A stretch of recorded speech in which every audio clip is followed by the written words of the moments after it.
Good morning. Okay, no? Morning, Father. What's good in the morning? No? Magandang umaga. Maganda ba tayo sa umagang ito? Sabi mo sa katabi mo, ang ganda mo. Pareho tayo. Diba, Tita Del? No? Ang galing na. Huh? So, we are now in the ordinary season. Ang kulay ng church ay green. Pinakamahabang season ito. Mas mahaba pa sa Advent, Christmas, Lent, Easter. Pinakamahaba, 33 weeks, 33 linggo. Tayo nasa ikalimang linggo pa lang, 33. Matagal pa ang ating bubunuin sa taong ito. Bakit ba mahaba ang ordinary season? Ang kulay ng church ay green. Siguro tulad nyo, tulad ko, absent na tinuro ng teacher. No? Siguro nais ng simbahan natin, ng Santa Iglesia, na lalo nating pansinin, to be aware. Sabi nyo nga, awareness. Ayan, no? To be aware, to be conscious, maging mulat, gising, no? Dilat, no? Sa gawain ng Panginoon sa pang-araw-araw na buhay natin. No? Because God is everywhere. God is omnipresent. Gusto ng Diyos na maghari sa mundong ito, no? Sapagkat ang daming naghahari-hari sa mundong ito. Mga Diyusan, di ba? Kaya gusto ng Panginoon, siya'y sinugo ng Ama for the Christification of the world. Magandang word yan, ha? Christification. Sabi nyo nga, Christification. Christify, no? Pagharian ni Kristo. Ang bawat isip, puso, tao, bawat tahanan, bawat pamayanan, buong mundo, pati na gobyerno. Tingin nyo ba maganda maghari si Lord sa gobyerno? Ano? Ayan. Ang dami mga demonyito at demonyita. Ayan, okay. So, paano gagawin ng Panginoon yan, no? Ito nga, hinahamon tayo na maging instrumento ng Panginoon. Sa the very powerful gospel for today, no? Sabi ni Lord, you are the salt of the earth. You are the light of the world. You are the city set on a mountain, no? Hindi sinabi ng Panginoon, you become the light. Hindi niya sinabing, you become the, maging asin ka. Hindi, ikaw na yung asin. Ikaw na yung liwanag. Ikaw na yung syudad. Tamo? Talaga, no? Very powerful, no? Ikaw. No? Hindi ka magiging pa, ikaw na. Diba? Pero ang pangalawa, na pansinin natin, no? Ang asin ng mundo, ang liwanag ng sanlibutan, ang syudad sa tuktok ng bundok, no? Ay hindi para sa kanila. No? A salt is a salt not for itself. It exists for something else. No? A light does not exist for itself. It exists for something else. No? Hindi ito nakatuon sa ating sarili. Ito'y nakatuon sa ating kapwa, sa ibang tao.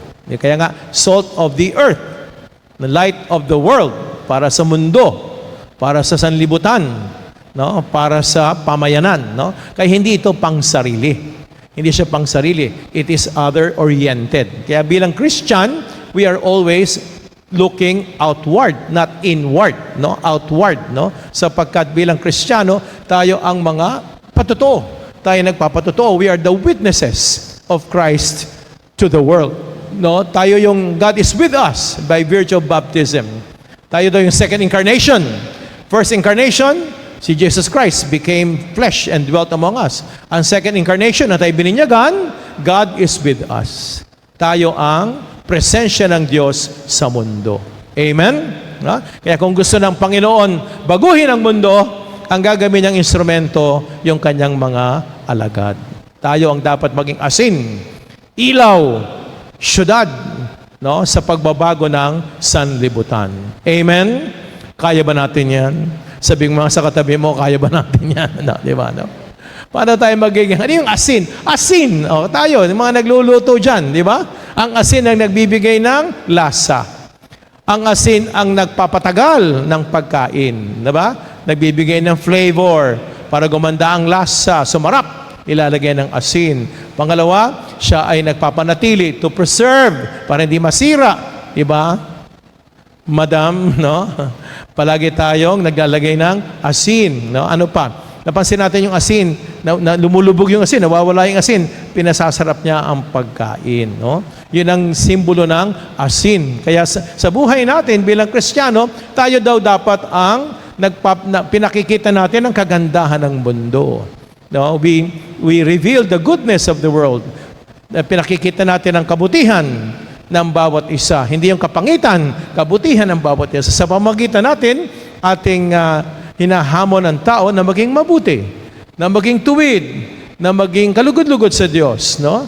Sa pamamagitan ng asin, ating pinakikita ang presensya ng Diyos sa buhay natin. We reveal to the world, no, the goodness of God. We reveal to the world the righteousness of God. We reveal to the world the holiness of God, no? Kaya sa pamamagitan natin, no? Pero nakita natin ang asin, hindi lang siya nagpapaganda o nagpapasarap ng pagkain. Ang asin, noong unang panahon, ay instrumento rin para patayin ang nabubuhay, no? Kung gusto mong patayin ang nabubuhay, lagyan mo ng asin. No, kaya noong unang panahon, kapag sila ay ang Israelita nako-conquer ng mga kalaban nila para mamatay ang kalaban nila, nagbubudbud sila ng asin sa lupa para walang matanim. Kaya ang asin can also be instrument of destruction, sirain, no? Kaya sa present situation, ano sisirain ng asin? Kung tayong asin, sirain natin yung corruption. Amen? Yan, no? Wasakin natin yung corruption, di ba? Wasakin natin yung mga pagnanakaw na nangyayari ngayon sa ating pamahalaan. We destroy corruption. We put an end, no, to the dishonesty at saka itong ginagawang kalokohan sa ating mundo, di ba? Kaya yan, no? Kaya yung salt, very powerful yan. Pinapaganda niya, pero pwede din siyang pumatay, sirain niya ang mga kasamaan na nagaganap sa mundo, sirain ng salt.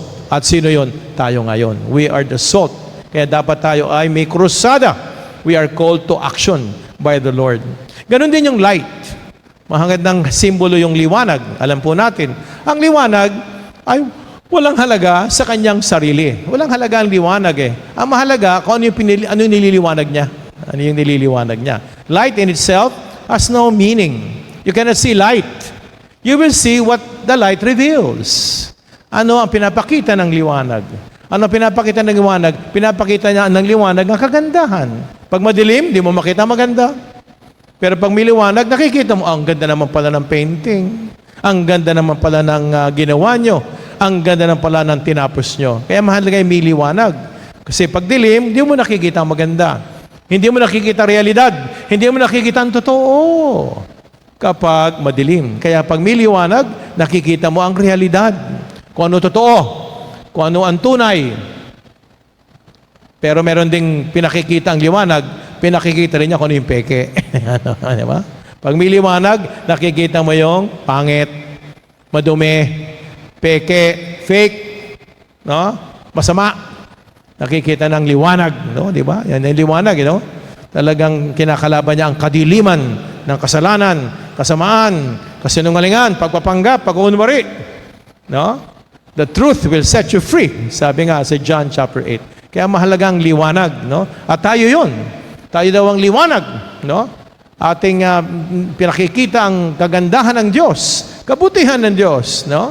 Kung ano ang totoo, kung ano ang tama, kung anong mabuti, no? At pinapakikita din natin kung ano yung masama. Ano yung peke. Peke ka. No? Sinungaling ka. Hindi ka totoo. Nagpapanggap ka lang. No? Yan ang hamon ng pagiging liwanag. Amen? No?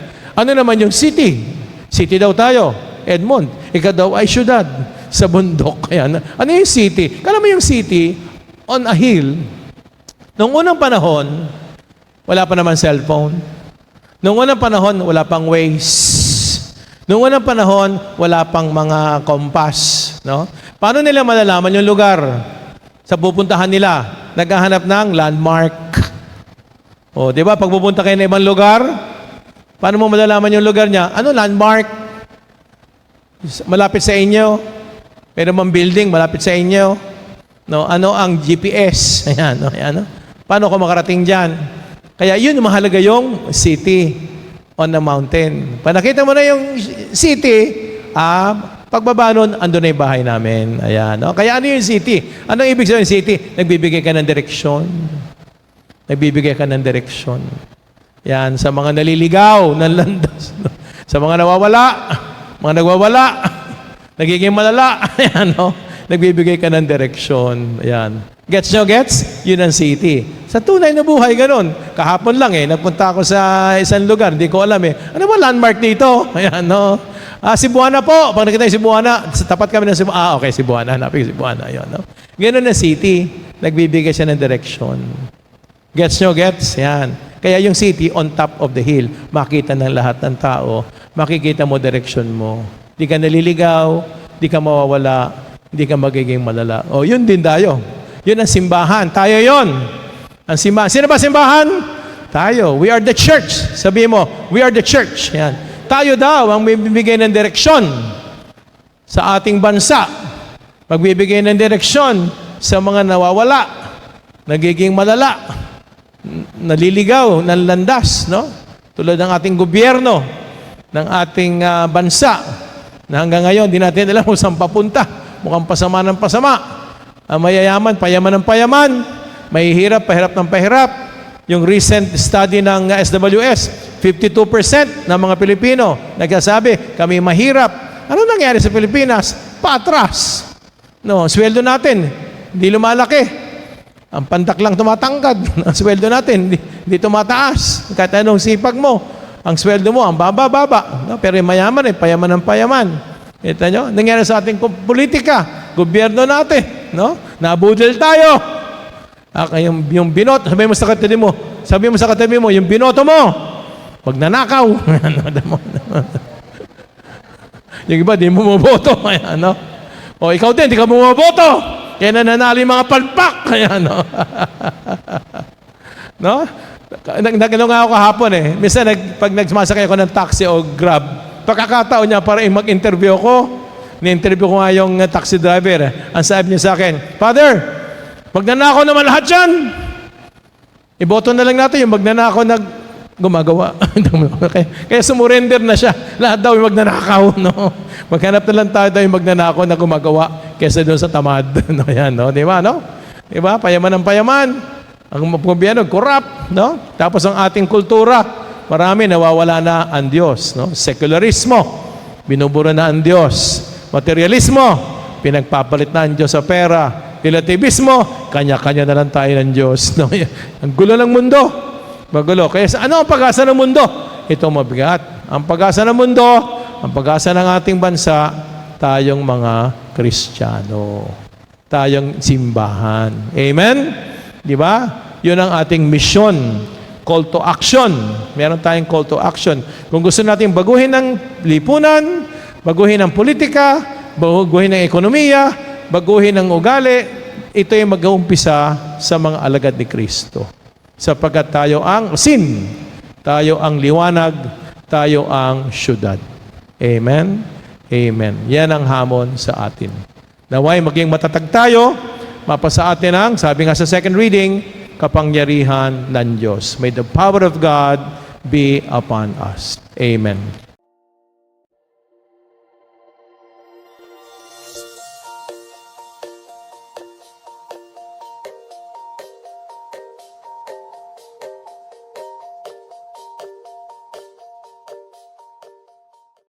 Thank you for joining us. View our past broadcast on the St. Peter Community YouTube channel and St. Peter Community Facebook page. Don't forget to like, to share, to subscribe, and hit the bell so you can be notified on our upcoming activities. Maraming salamat po at laging tandaan, unahin natin lagi ang Diyos.